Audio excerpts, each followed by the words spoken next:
ये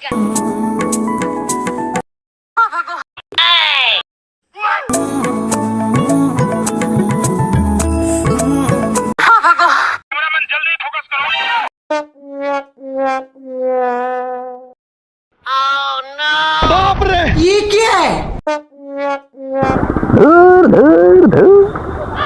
দেশটা একদম রসাতলে গেল। চীনে যাচ্ছি সেই নি জোড়া জোড়া। তবে আমাকে মাইয়াটা ভালো, এখনো কন্ট্রোলে রাখতে পারিছি।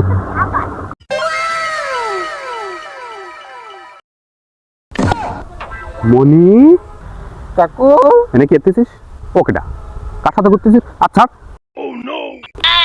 তুই বাড়ি চল, তোর আজকে করণের অভাব হবে না। তোর বাপ রে করে তোর আমি মার খাওয়াবোই আজকে। আদব মাই কাকু আজকে তো হাক ডে, তাই কি বাড়ি ভাই কিনা নেই বাড়ি আসি। আদব ভাবিলাম আমাকে মাইয়াটা একটু ভালো আছে, পৃথিবীতে একটা মাইয়াও ভালো নেই। তুই যে মালাম শোনা, বাড়ি গেলে তো সেই মায়েরই খেতে হবে, খালি খালি খাবো কেন? তাই আসো একটু হাক করি। এসো প্রিয়তমা, হ্যাপি হাক ডে।